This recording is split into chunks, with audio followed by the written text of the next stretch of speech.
Thanks everybody for joining us today, and well, what a lovely group. For those that are here for the first time, we really appreciate your attending. And if you'd like, you can go to our website, zenpeacemakers.org, and subscribe to our newsletter. It's free, it's weekly. We don't bombard you with emails, and we don't sell your name. So, but it's a good way to keep up on the events that we're offering and throughout the year. We try to keep a busy calendar. So, and all these events are open and free. So join us if you'd like. My name's Jeff O'Keefe. I'm the executive director of Zen Peacemakers, and you didn't come to listen to me. So what I really want to do is thank our dear friends, Peter Cunningham and Jaune Evans, for giving us their time today and the story that they're going to tell us.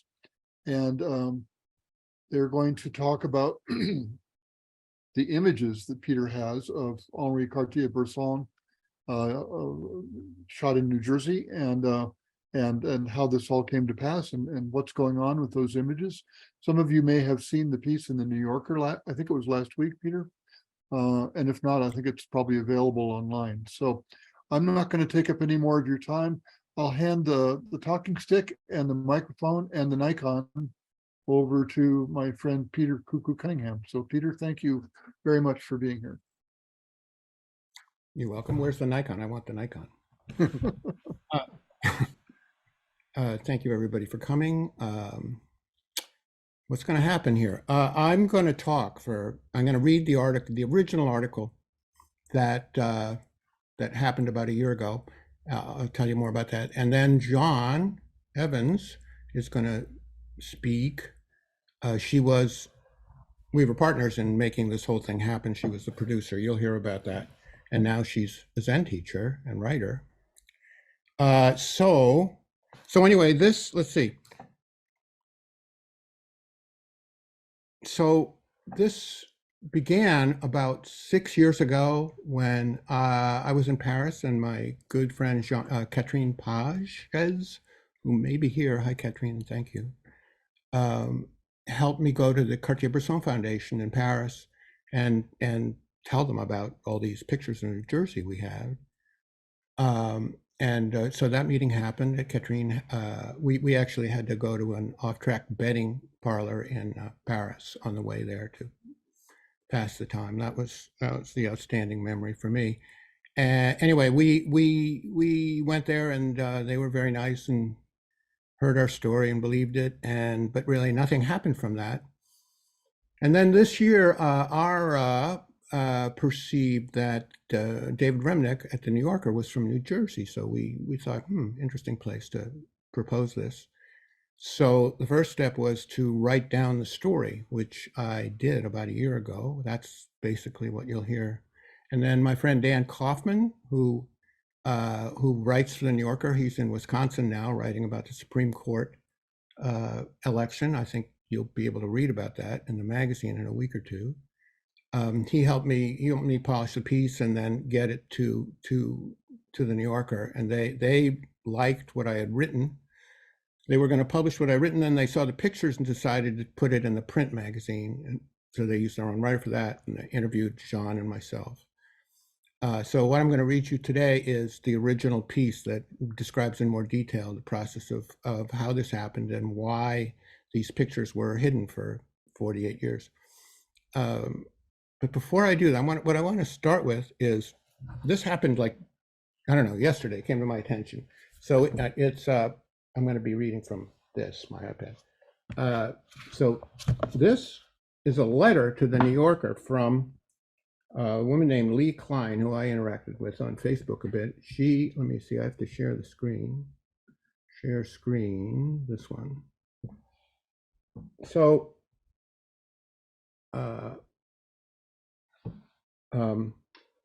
anyway, this was one of the pictures the New Yorker published, and somebody spotted that was her father in the picture. Several people think it's me, but it's not, it's her father. So she wrote this letter to the New Yorker. It's self-explanatory. A few weeks ago, my mother informed me that there seemed to be a picture of Dad in the New Yorker. among a selection of Henri-Cartier-Bresson's lost New Jersey photographs. I quickly confirmed that the dark-haired man with his pants jacked up to his navel was indeed my father, Michael Klein, who worked at Squibb, then Bristol-Myers Squibb, for 30 years as a financial analyst. My father is now 81, living in a memory care facility near Princeton in the latter stages of Alzheimer's disease. Days before my mother alerted me about the photograph, he fell, hit his head, and was moved to hospice care. The timing of the photograph's appearance is not only an eerie coincidence, it also makes the image an obituary of sorts, showing my father in his early prime at the age of 33. My father, who had no artistic ambitions whatsoever, made no attempt to create anything that would outlive him. He played tennis, liked to read, traveled when he could, and generally lived a quiet and peaceful life. So right as he begins to make his transition to the spirit world, it's heartening and enlivening, joyful even, to discover that he was immortalized by Cartier-Bresson long ago. Lee Klein, Rose Valley, Pennsylvania. Yeah. So anyway, I found that quite moving. So before I launch into the reading mode and the screen sharing mode, I'll be showing several of the pictures. I wanted to tell you one live story that's not written down anywhere. So Jaune and I were having lunch in Manhattan with Henri and Inga Marath, who was Arthur Miller's wife for 40 years and a great Magnum photographer. And Henri told the story. So Henri had long ago had dinner with Arthur and his then wife, Marilyn Monroe. And the story was about how his camera, his Leica, had been twice blessed. It was blessed by the Pope, who gave it that kind of blessing. And then this story was about how at this dinner with Arthur and Marilyn got up to go to the John, and Henri put his camera down on her seat for a minute. When she came back, he went to grab it, and she said, "Oh, no, wait a second." And she hovered over it, moved her tushy around like this for a while, and said, "I bless this camera." Twice blessed. Good story, right? Anyway, I don't know if that's like a known story, it must be in the lore of Cartier-Bresson, but he told it to John and I. So here we go. So I'm going to screen share and read and try not to interrupt myself too much. So let's see, that goes like this. In early 1975, the woman I was soon to marry asked me to think about all the photographers in the world and pick out one that she should pursue as the subject for a national television documentary. Jaune, after breaking ground as the first female network camera operator in television, moved over to the production side of the business. She was working as an associate producer at WNET's high-minded show Assignment America. As a reward for her good work, she was given the last show of the season to produce on her own. I believe the person who made that happen, Howard Weinberg, is with us. If so, thanks, Howard. And I laughed off the question about the photographer, but when pushed, I said, "You'll never be able to get him, but the god residing on my own personal Mount Olympus is Henri-Cartier-Bresson. But he's too busy, he'd be impossible to get." A week later, Jaune returned home to announce that she had called Henri. That's what producers do, they make the call. She proposed to fly him to New York for a month to make stills and be interviewed and filmed for a television documentary.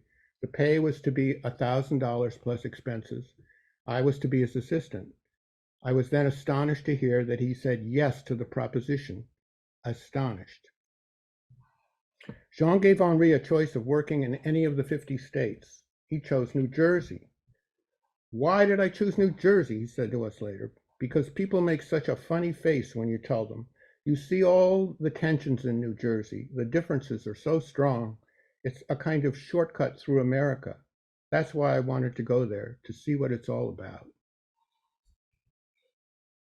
At 6 a.m. on Monday, March 3rd, 1975, I picked Henri up at his Midtown hotel and drove through the Lincoln Tunnel to our first destination, Jersey City. I quickly learned what Henri wanted from an assistant. I had scouted potential sites like the rotting piers behind the Statue of Liberty, but he did not want to see any of that. In fact, he never wanted to see anyone else's photographs. He wanted to feel that when he encountered a rose, it was as if he were the first human ever to see a rose. He did not want that rose to remind him of a picture of a rose that he once saw. He would go to exhibitions by painter friends like Matisse, but rarely the shows of his Magnum colleagues. It's a blessing that Henri didn't live in the age of Instagram and digital ubiquity. That pure not knowing pleasure that photographers once routinely enjoyed is forever gone. It's not quite true, of course. One can figure out ways to get surprised and make that happen. Traditional photo assistants load film and dust lenses, but I never touched Henri's Leicas. My duty was to engage with others so he would be free to see.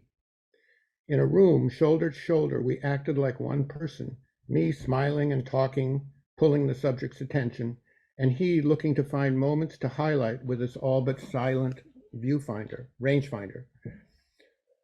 When subjects started to become self-conscious, he would sometimes turn his back and spin in a small circle. It's a great trick. I did it just last week.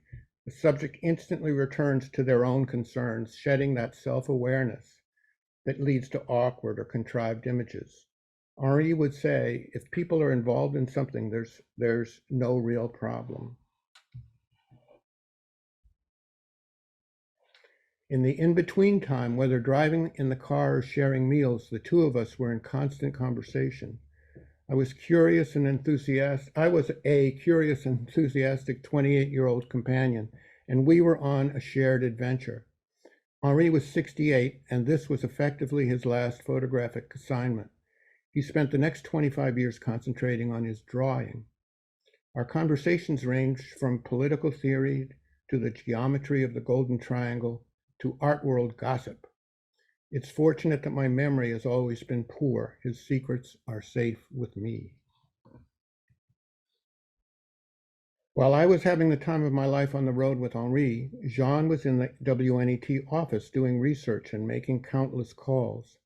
The goal, to expose Henri to Jersey's wildest extremes.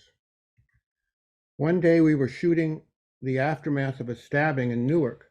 The next day it was lunch with servants on a horse farm in Bernardsville, the walls covered with gold-framed impressionist paintings by Renoir and Monet. Henri was comfortable in all social spheres. He had social mobility. He went high and low between classes with great ease. At Trenton State Prison, we were allowed to walk the halls and look into cells freely. It was a bit more modern than a medieval castle.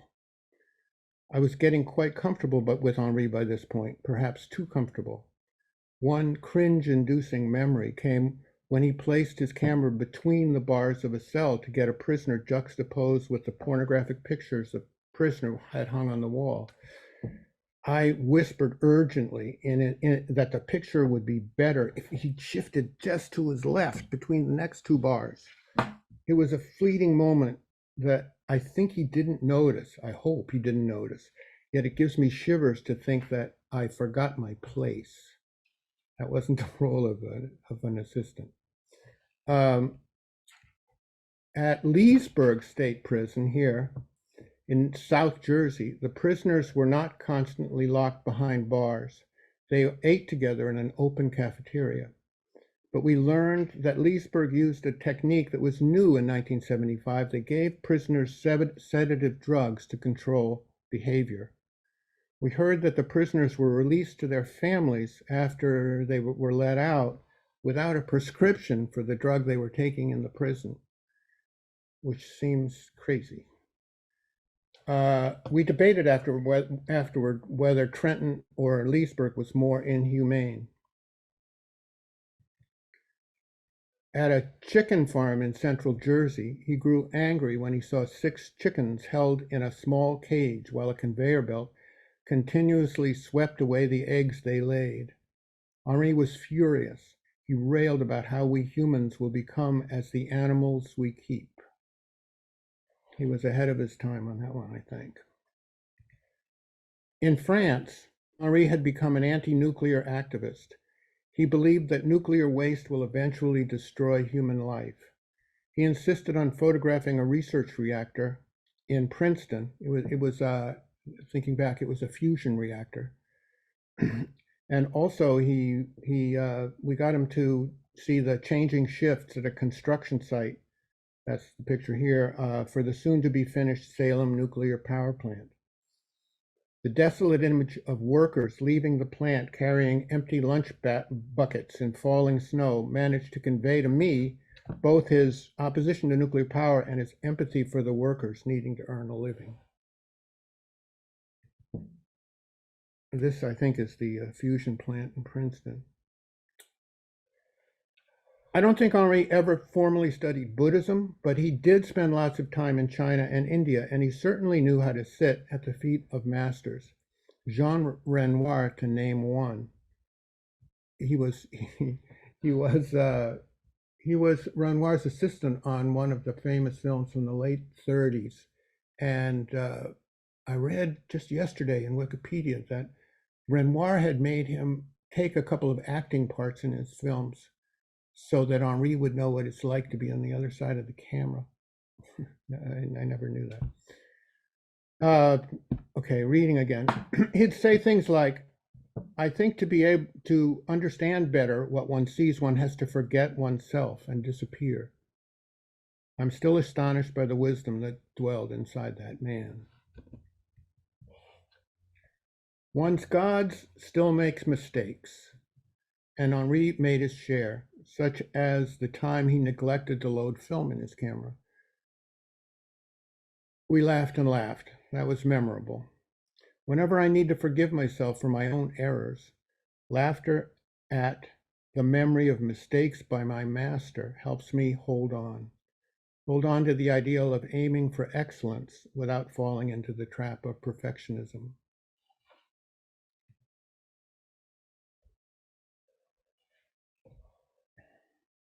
Henri was a militant fundamentalist when it came to his egalitarian social beliefs, a reflection perhaps of his experiences covering the Spanish Civil War and the 3 years he spent in a Nazi prisoner of war camps. He escaped in 1943 on his 3rd attempt.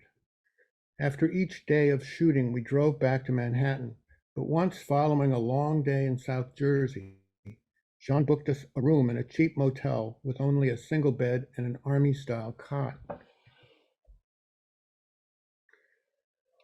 I howled my objections. There's no way Henri wanted to flip a coin. Henri insisted we flip a coin for the bed. That was ridiculous. He lost, and he slept on the cot. For 30 minutes, I felt guilty, but I got over it and slept soundly on the soft pillows and bright white sheets. Besides, Henri seemed to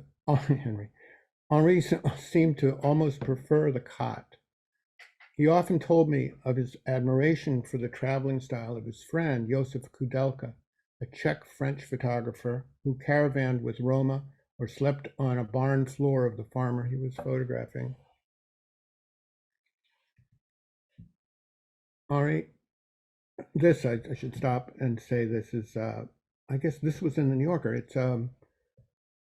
We were riding with the Newark fire department ambulance corps, and it just happened that a call came in for a stabbing. So we were there. Henri told me that carrying a camera is an excuse. That it's simply a way of being alive in the world for him. He didn't care about seeing the contact sheets or making prints. All his pleasure, he told me, comes at the moment he makes the picture. Over a slice of pizza on the Asbury Park boardwalk, he compared photographing to surfing. He cannot create a wave, he said, but he can spot one coming. and then find the balance on its energy. I have nothing up my sleeve, he told me. Nothing. I have no tricks. I'm just dealing with reality. Quick, quick. He later gave me a rare direct teaching. Peter, don't look at what's happening, he said. Look at what's about to happen. He was telling me to look for the oncoming waves and when I had a chance to jump aboard.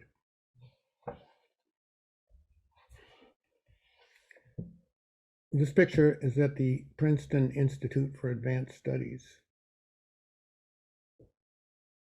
I wonder if this guy would be reading digitally these days. I wonder if that scene still happens.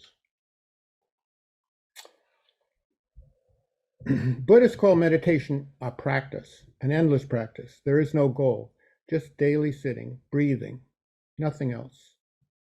Henri means something similar when he says that bringing the camera to his face every day is like a violinist practicing. The music is not the result of effort. On his contact sheets, some pictures are more remarkable than others, but every single 3x2 image is perfectly composed, a rectangle of gray exactly placed in the upper corner. He never cropped his pictures. It was a core principle for him. After a time, my hero worship of Henri evolved into a more grounded feeling of deep respect. I should interrupt and say that this picture, which Jaune has, and I think she'll share with us later, is it was the one picture that they released from this session in Magnum. It was on the cover of French magazines, and then I found it in Italy as a poster on the wall. As I was saying, after a time, my hero worship of Henri evolved into a more grounded feeling of deep respect. While I also respected my own work as a young photographer, I came to see that the best of what I was doing might, on rare occasion, reach the level of what was just his daily practice. He was very good. When he claimed that only about once a year does a great photograph emerge from his contact sheets, I found it comforting. It's useful to realize that one's gods don't dwell in some far away, glorious universe, but rather wake up every day treading the same ground that we do. After he left, I realized a need to find my own medium. I traded in my Tri-X for Kodachrome and discovered a lifelong fascination with the relation between images, juxtaposition, one image creating the context for another. That's become my way. I practice it every day, and like Henri, about once a year, I come up with something I can live with. This picture is in Mendham, New Jersey. Henri put me in his pictures only twice. Once was in front of the World Trade Center as I wandered away. The other was in suburban Mendham with a smiling white teenager who was buying a newspaper. I thought nothing of it at the time, but in retrospect, that picture is a great portrait of my own origin story.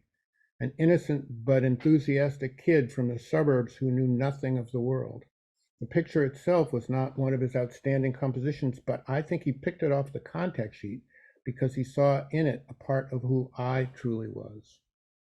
He also made a picture of himself. At Passaic High School, we saw a classroom of girls learning the skills needed to work in a beauty salon. The room was filled with mirrors. Henri chose to put himself and his camera in front of one while a girl fussed with the hair of her classmate. This was an artful exception to Henri's rule of never allowing a picture of himself to be made. He felt that if he were recognized while photographing a parade, for example, it would pull him out of the unbroken, concentrated state he needed to perceive the images that were about to happen. He said, one has to concentrate enormously to take pictures. Anonymity is essential. You have to forget yourself, and people have to forget you.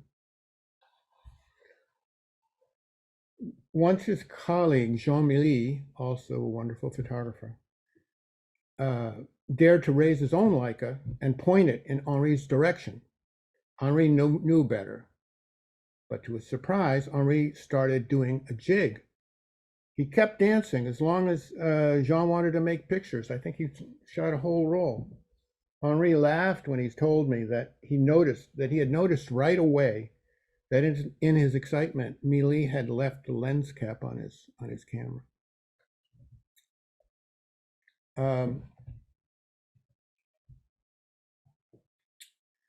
Here's the governor of New Jersey boxing with Jersey Joe Walcott, and probably a couple of former governors on the wall behind them.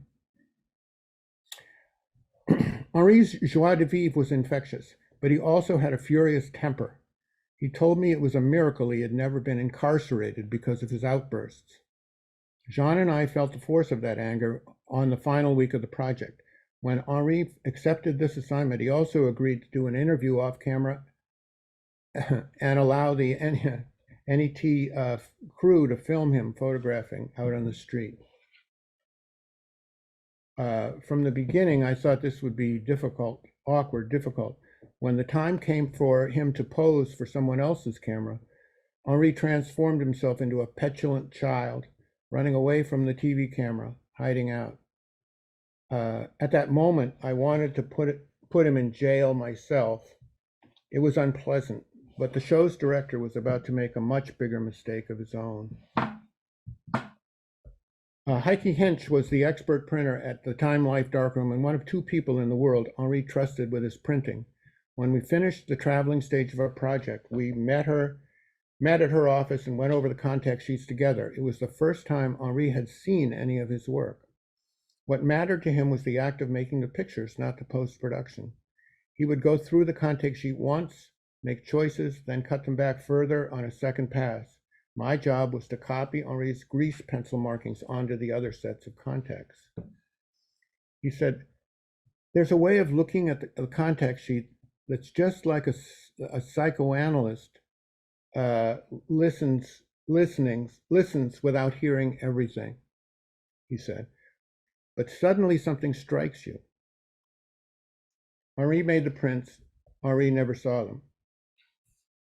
After we finished, he told Jean and me not to ship the prints over to Paris. He wanted to keep them. He wanted us to keep them ourselves as a gift. I'll just interrupt and say this picture is recently at the Museum of Modern Art with the now director of the Cartier-Bresson Foundation, the head of photography at the New Yorker, going over which pictures to consider. Anyway, Henri, when he got back to Paris, wrote us a couple of lovely postcards in the following months and invited us to visit him in his apartment on Rue de Rivoli, but we never made it. My biggest regret was never getting to meet Melanie, the 2-year-old he adopted with his wife Martine. His eyes moistened over whenever he spoke of Melanie, whose name for him was Papa Click Click. Okay, it says here, end share. So, hi. A little more. When Henri returned to Paris in early April, Jean found herself up against a hard deadline for finishing the show. It was now slated to be the final show of the season for Assignment America. But a week before airing, the pictures had not yet been properly copied onto high-quality video. This process required a studio with tabletop copy equipment. Jean searched frantically, but all the studios in the city with the necessary equipment were booked. With 2 days to go, the show's director got hold of a studio in Albany, and he and Jean made the trip with 150 mounted images in tow. Jean told me it was an awful scene in Albany when the director insisted on cropping the pictures to fill a TV screen, a violation of Henri's most fundamental philosophy of composition. The golden triangle is naturally expressed in a 3x2 frame, thinner than TV. So the male director knew best and had his way. One could see their conflict as a power battle between a veteran director and a rookie producer, or as a gender issue, a patriarchal discounting of the female voice. Regardless, it was an affront to the artistic integrity of one of the world's greatest photographers, whose pictures were never cropped, never. I believe this is the reason these images have never been seen for the 48 years since the show aired. It was the project's fatal flaw. Let's see, I have one more share here. Jaune and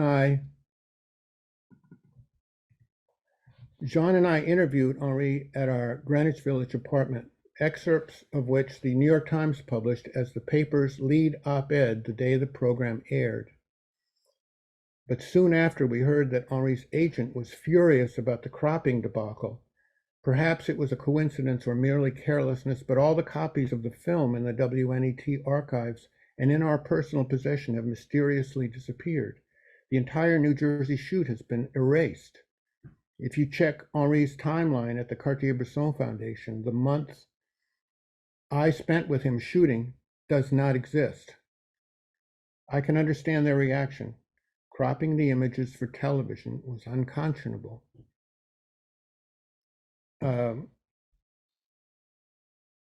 This may have changed lately. It's probably back in the timeline, and the Library of Congress has a copy of the film up on its archives. Finishing up now. Jaune took a few of the prints with her to California. Stop here. She took a few prints to California when we split up in 1980. She is now a writer and Zen teacher, as you will see, and we remain close friends, as you will also see. I kept 130 of them through several moves. I took it as a sacred duty not to let the images accidentally escape into the wild, so I never made digital copies. But in recent years, I came to realize that these images of Jersey needed to be shared with the people of the state. They were made by a national treasure of France in 1975, the same year New Jersey's own national treasure, Bruce Springsteen, launched Born to Run. This is the world Bruce came from. I came to believe that it would be Henri's wish to share the way he saw their state. I came to believe that such a sharing would be a kindness, a way for people to better understand where they came from. We all increasingly need to have a sense of physical location in this age of digital anonymity, an age when everybody is from nowhere. The last sentence I wrote a year ago, I don't yet know how this sharing will come to pass, but sharing these words is a beginning.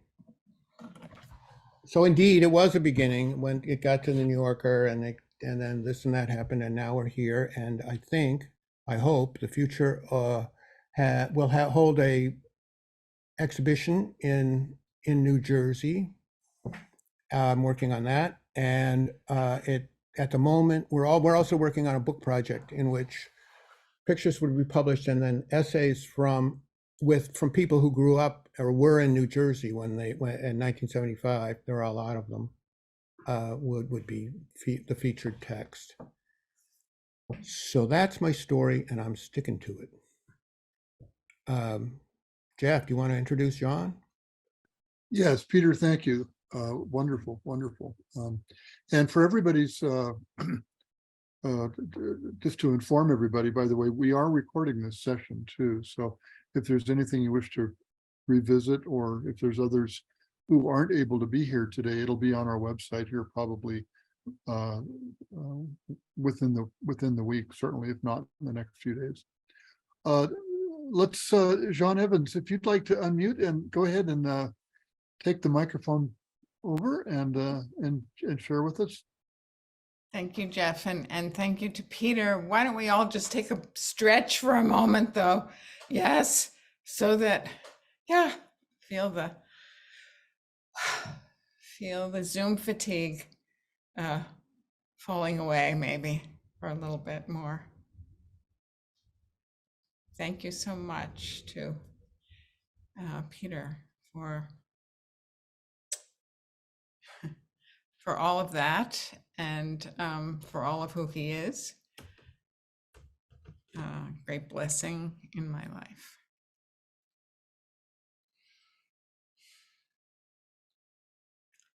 So I'll just tell you my side, I guess. And my side is heavily influenced by the Dharma practice that I've been involved in, that started while Peter and I were still married, and began with Bernie, as many of you might know, and also then resulted in time spent in rooming with Jishu, and then having Jukai and Tokudo with her. More blessings in my life.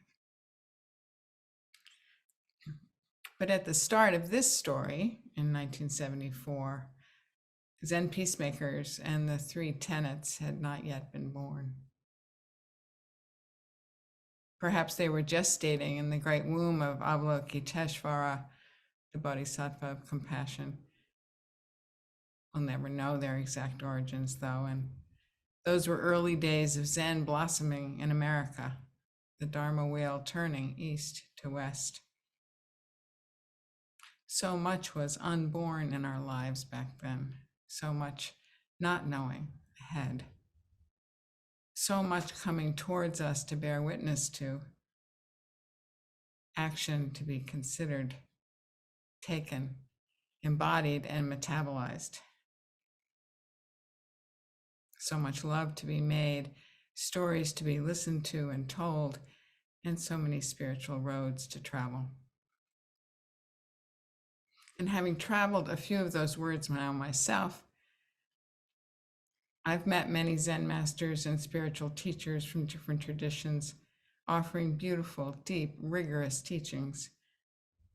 But when I met Henri-Cartier-Bresson all those years ago, I knew nothing of Zen, nothing of the importance of not knowing, nothing of all the practice of letting go of fixed ideas about myself, about others, or the universe.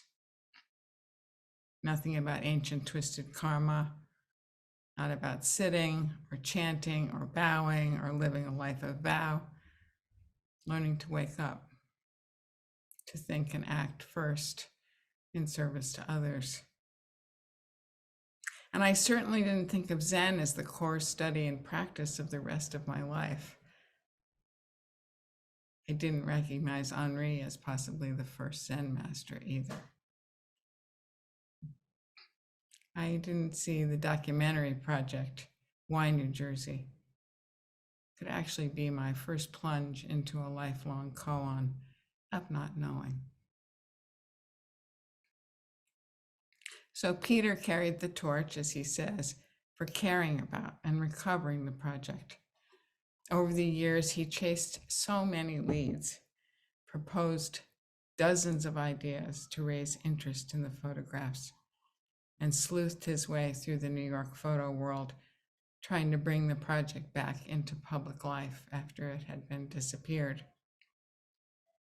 When he told me about the curator at MoMA, and then about the New Yorker story possibly unfolding, I could hardly believe my ears.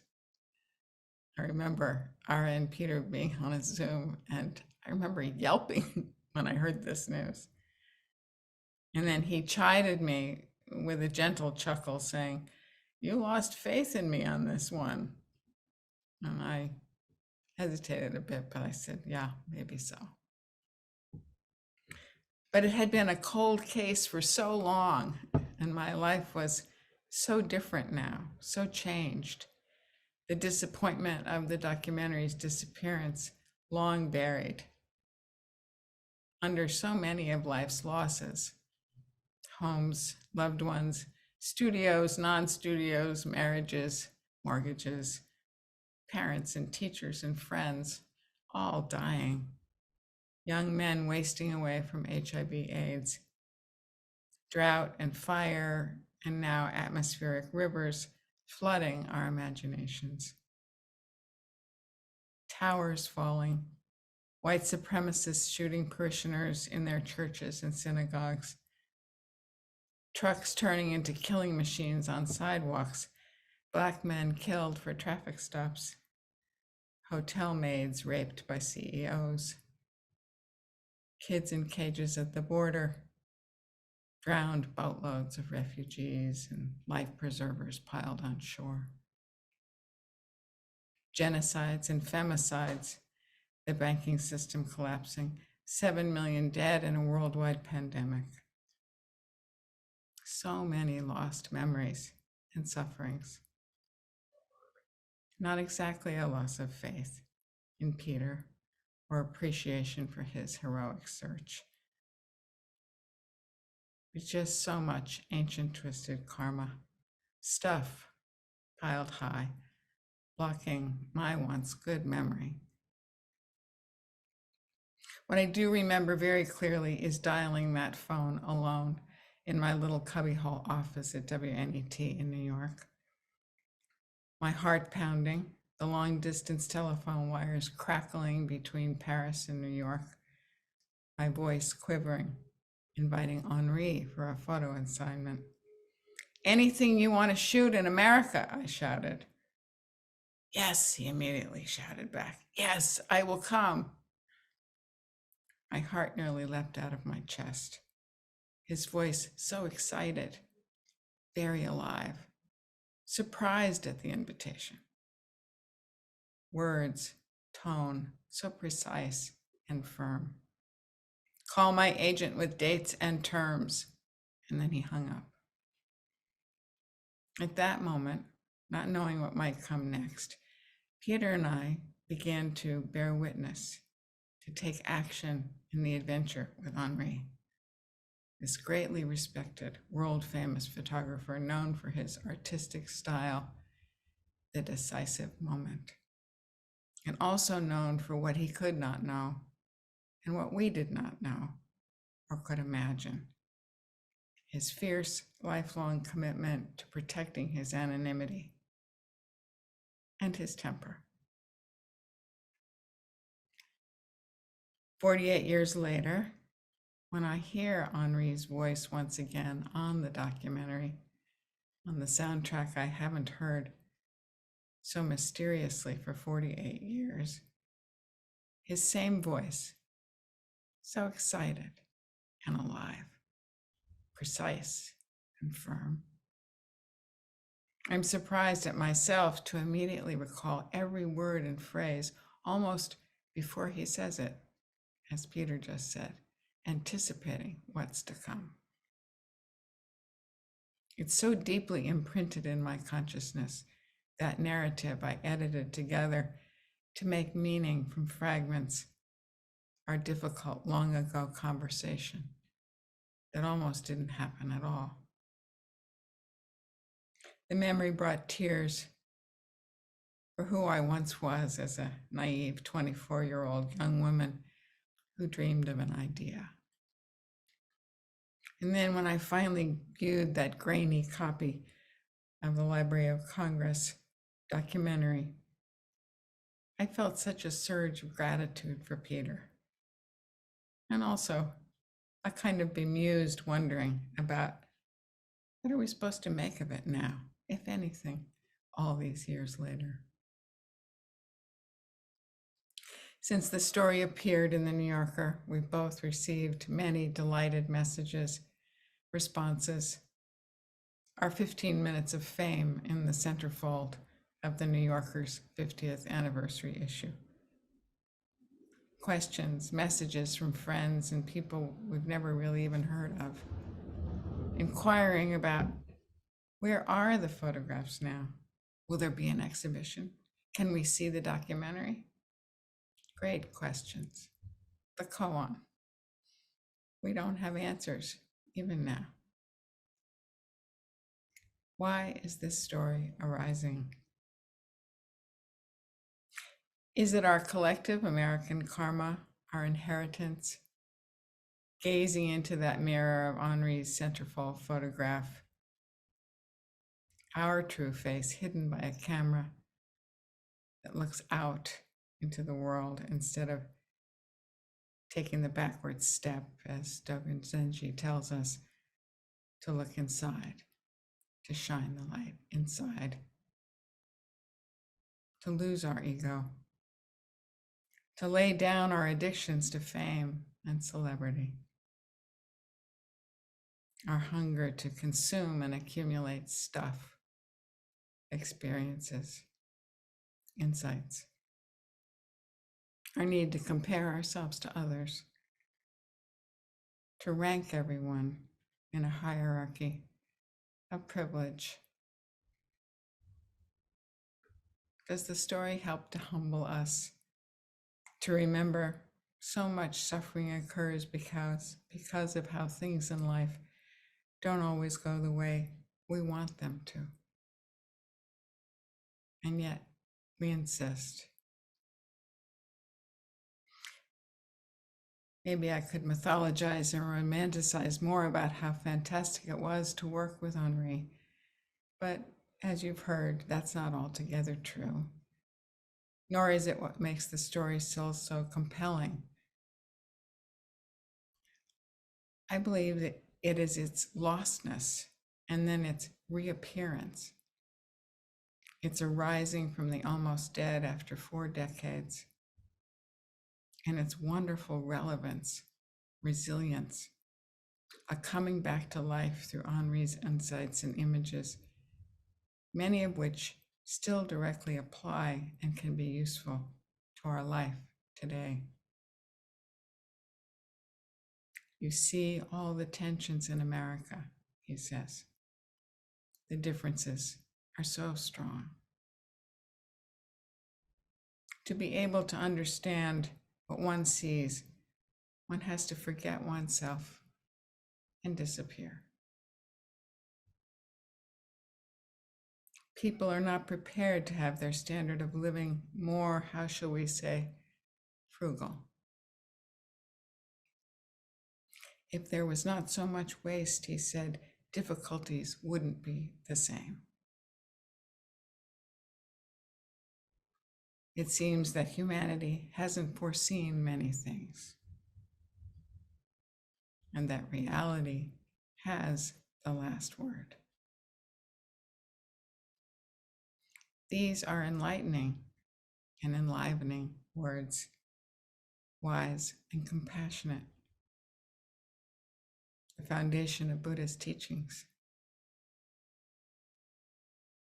It's the story arising now, renewing itself, not as an aggrandizement of celebrity or of intrigue or heroic artistic myth-making. There's more than enough of that, I think, in the world. Maybe it's just a gentle 15-minute reminder that all that changes is not lost. That what might seem on the surface to be gone beyond, is not. Maybe it's like a rose bush, that rose that Peter talked about, that Henri wanted to see for the first time.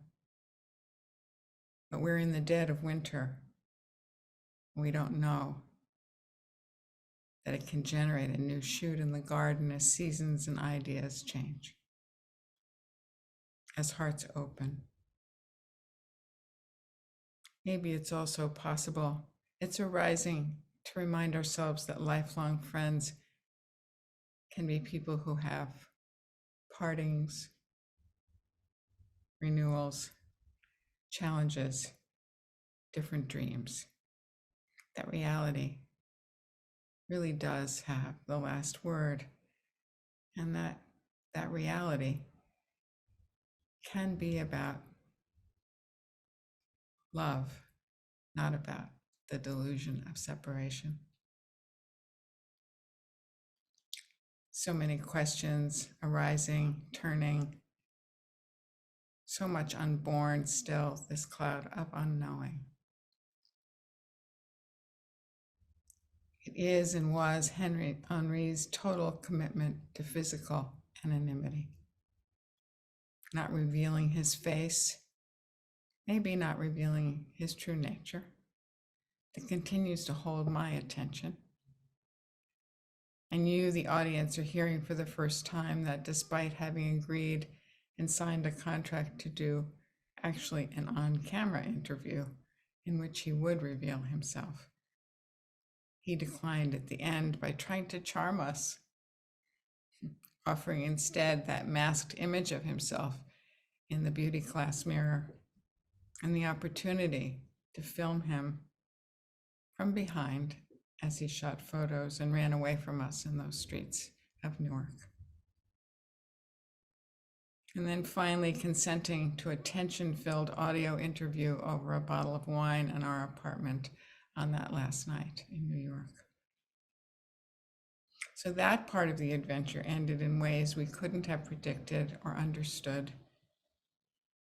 Ended with a lack of closure, no celebration, a time of great stress and disappointment for both of us. But there's been so much that has changed, so much joy that has arisen now, all these years later. And as I prepared this talk and gazed into that ancient mirror of memory, reality, and I thought of the Zen Peacemaker's Order, and I thought of Bernie, Jishu, and others, all of our relations, our teachers and the teachings, the shared lineages of art and spiritual practice. The way collective karma asks and insists that we let go of that delusion of our being separate, better than others. Our lethal need to be right, to be the ones in the know, to insist upon life being on our own terms. And ultimately, I wonder if it was Henri's artistic integrity violated by that television director who cropped the images that caused the show to be buried for all those years, or was it something else? We really don't know. We tried for a better outcome. What would Henri think now of the spread in the New Yorker? A possible exhibition? A book? Wherever his spirit is these days, I hope he can feel the love and the caring we feel for him. The honoring of his work by so many who appreciate his art. All the keen interest stirred by the recent article. The respect for him, his illuminated artistic expression of the decisive moment. But the truth of it all is we just don't know. We're still doing our best to bear witness to the situation, to open to the uniqueness of what's arising and meet it just as it is. Maybe this is a pretty good outcome after all. Maybe another decisive moment gestating in the womb of Avalokiteshvara. Waking up to the possibilities, the generative stories in our world. Not clinging to the catastrophes.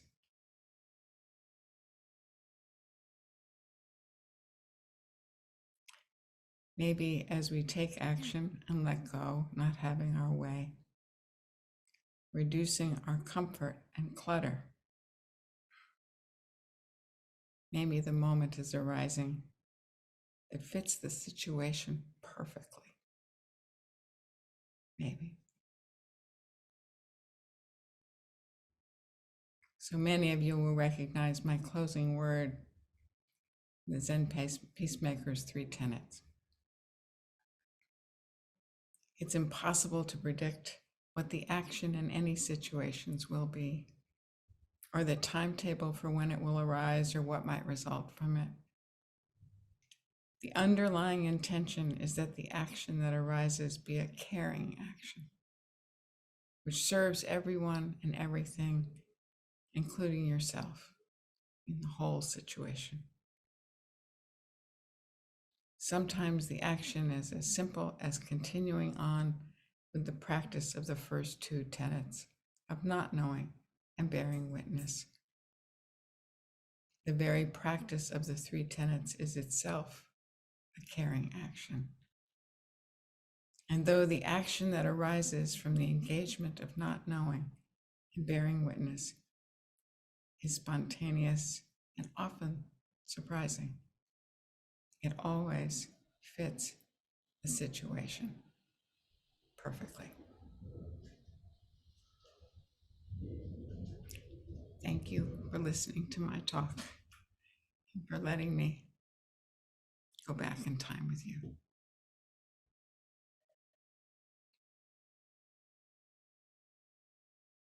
Thank you so much.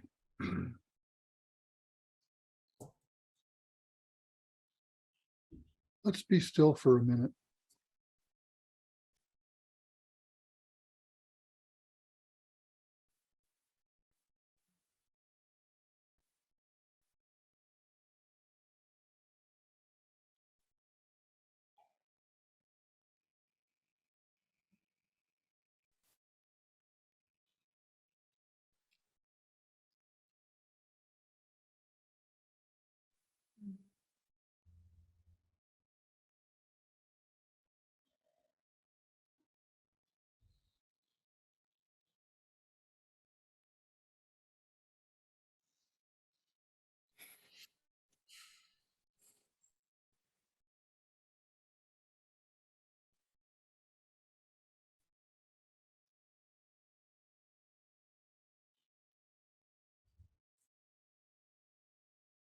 Once again, thank you so much. That was a gift. I'm very happy we have this recorded. If I can find my voice. Peter and John, would you, do you have a little time? Are you interested to take questions from our group? Sure. And I'm going to put myself on gallery view here. We've got more people than I can see. Sometimes we can wave a hand like this. Alan knows what to do already. Down under reactions, if you're on a laptop or something, you can find your electronic hand, as Alan has done. So let's do it this way. If you'd like to ask a question or make a comment or share, raise your electronic hand. And Alan, go ahead and unmute yourself, and thanks so much for taking the lead here. Hi, John. Hi, Peter. Thank you so much. What a wonderful presentation. Great information. I wonder if you might say more about your personal reflections of Cartier-Bresson. How he was in the restaurant, how he was when you met other people. Did he say anything? Thank you. Thanks, Alan. I had more direct interaction with him than Jean did, because she was doing the real work back at the office. And I kind of said it, what I have to remember in the piece, but like we just had a collegial back and forth a lot of the time. There wasn't really any except at the end when he was, he had signed a contract to do something that he really didn't want to do. He became more like a feral animal. But that's kind of the energy, part of the energy that makes him good at what he's doing. He is a civilized feral animal. But he was like normal. If you were doing a long car trip with him, you'd pass the time very easily. I don't know what else to say. John, you got anything? He was a gentleman. He was a total pro. Very poised, as Peter was saying. He was socially adept, and he was very French, very French, opinionated, and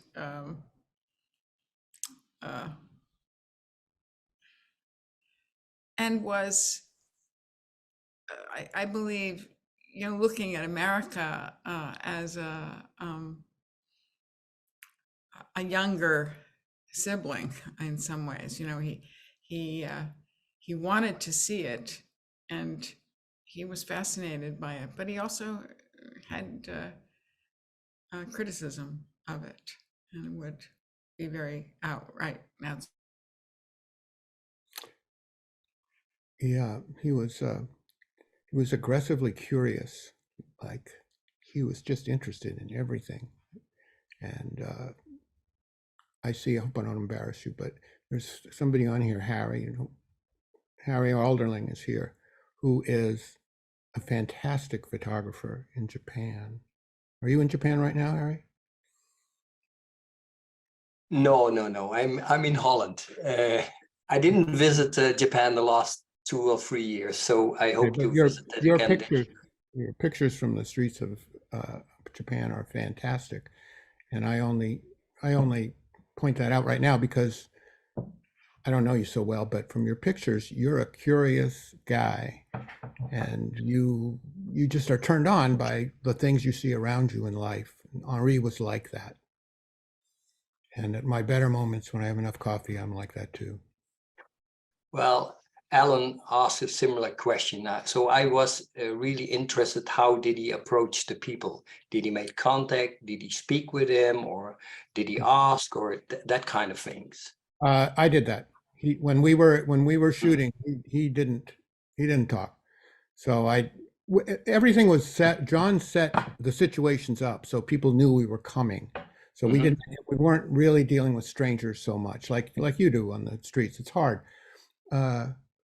So that helps a lot, that they know that, you're a friend, you're a known quantity in the room. Did he thank you? Did you thank me? Yeah. Yeah, he gave us all the pictures. No, but did he say, hey, thank you for leading the way here. Thank you for talking to the people. Was he kind to people in restaurants? Oh yeah, totally. Who paid the bills? Who paid the bills? Good. John paid. I don't remember who picked up the check, but it came out of the expense budget. No, he was a normal French guy, like Michel is. Hi, Michel. Oh my goodness, John! We just got a text. My internet went down in the storm, the California storm. She's gone. Oh no. Wow, We it's have storming on the West Coast. Peter, we have Wall, you have your hand up, if you'd like to unmute. And Thank you. Also a wonderful musician in Baltimore. I appreciate that. I was curious. He seems so solitary and uninterested in many things, like the trappings of fame and stuff like that. Were there other photographers or artists that he admired that he ever talked about? Yes, he did. And they were, I think in my memory, they were mostly painters and painters and the filmmakers and so forth. He founded Magnum. And so he knew all the great Magnum photographers. He was extremely opinionated in that realm. He had an opinion about all the photographers. And I remember that he was very upset when Magnum allowed color, somebody shooting color into the group. So I don't really know the politics of Magnum, but he probably gave people kind of a hard time in that context. But he certainly held up a high standard, and Magnum to this day is the highest standard of photographic practice, in my opinion. Were there any photographers he was close with and admired that you are aware of? You're putting me on the spot here. Yeah, well, Joseph Kudelka was one he particularly mentioned. Yeah. He liked the ones that, as I said in the piece, he could kind of cross social class easily and didn't make a big deal of themselves overtly. Well, great presentation. Thank you. Thanks. Thanks for your questions, Wal. Anyone else? And it looks like Jaune is back with us. I saw her iPhone come in somewhere. Feel free to raise your hand if you've got a comment, something to share, a question. I see, I'm going to put you on the spot, Katrine. Be careful. I just want to thank Katrine in Paris for helping me out when I needed help going to Magnum. That was a great pleasure for me. And I don't remember, but I hope we drank a whole bottle of wine that night in your kitchen. Thank you, Peter. I don't know if I am on. Am I on? Yeah, you are. You are. Okay. You are. Yes. I wanted to thank you really, because so many times I wondered where is Peter at with all this, you know? I did not have news from you. And I have the same feeling about you. so it's so good to see now all what happened, and that it goes on, and you know, and you made something out of all of this. It's wonderful. Thank you. Thank you. We had a nice time, huh? Going there, really. Yeah, we had a great time. Yes, that off-track betting thing was the highlight. Yeah. Thank you, Peter. Thank you for You're your welcome. presentation. And while we're talking, there's Michelle. So Michelle and Katrine live together, and Amy, where's Amy? Lives next door. They're my dear, dear, dear Paris friends, and I want desperately to get back. Michelle has traditionally run a soup kitchen for people in Paris, and we've served there, and I've done a lot of pictures there. And is it still going, Michelle? I'm out of date. The soup kitchen is still going. I've become a prison chaplain, and it really takes all my energy. I'm part of the board. You know, we started, as you saw, with about 100 meals. You know, 100 meals. You know, once a week, and now the soup kitchen is serving something like 130,000 meals a year. Whoa. You know, and it has its own kitchen, and it has activities like allowing families who are staying in hotels where they you know, in very poor hotels, to come and cook meals in the kitchen. We have all kinds of activities like this in the kitchen, but my main focus has been to work with inmates. You know, that's where my my energy is at right now. My energy, you know, and Peter, it was very nice to see a photograph of Cartier-Bresson, but Peter Cunningham is pretty good too, you know. So I just want to thank you for a life of generosity and beauty, and the only thing that is you're not coming to France anymore, and we miss you a lot. So yeah. Well, Ara and I, as a matter of fact, just this week committed to coming to France next December 5th. Okay. An acquaintance of ours is being produced. He's a playwright, Richard Nelson. Is being produced in Paris by, help me, Ara, by Minushkin's theater. Oh, really? Yeah. Oh, wonderful. So we all have to go. You know, it's in the Bois de Vincennes. It's close to Montreuil. So we're all going to that. Yeah. Yeah. And I don't know, Jaune sort of disappeared, you know, and I was very moved by, you know. No, she's there.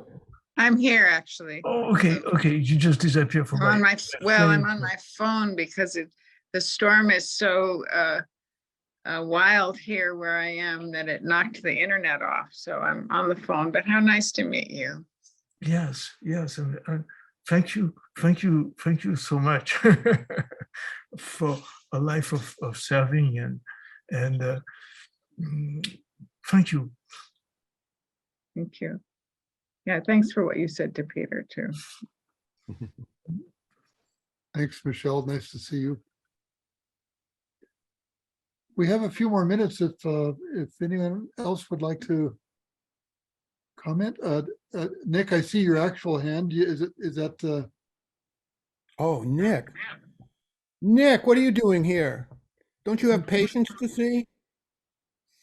you'll need to unmute yourself, Nick, so we can hear you. Yes, no, I've made special arrangements, Peter, and I'm glad I did. I feel like I've been invited to a splendid party and I want to meet everybody. Nick is my friend from college.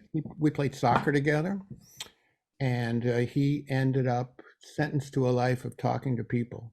He's a shrink, and theoretically he helps people, and he's a writer too.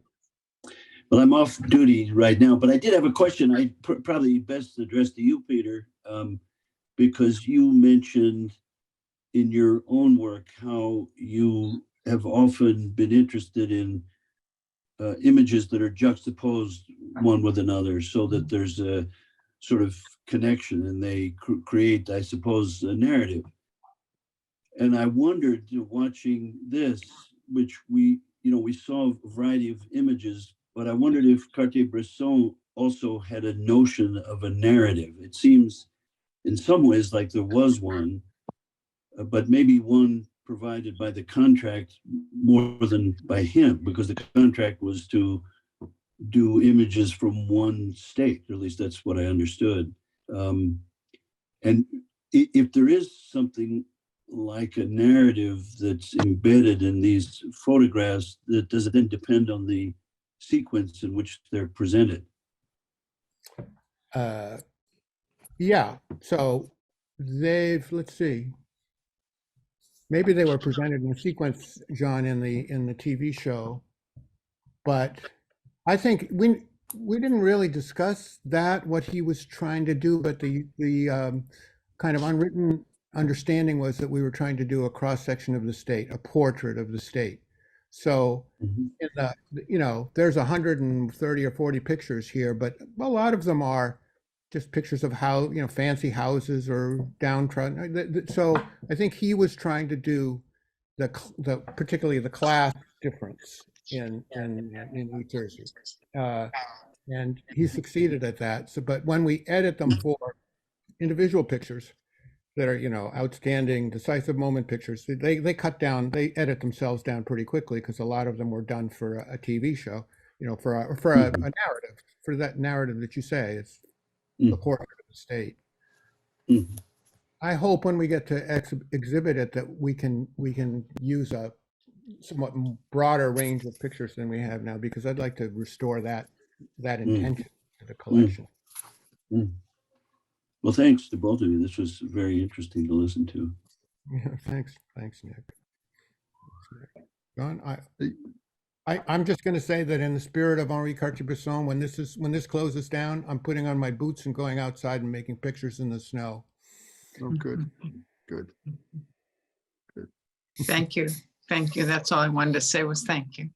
Well, deep gratitude to both of you. This was really wonderful, touching, informative for those of us who knew less about the artist, and we got a beautiful Dharma talk in the bargain. So thank you.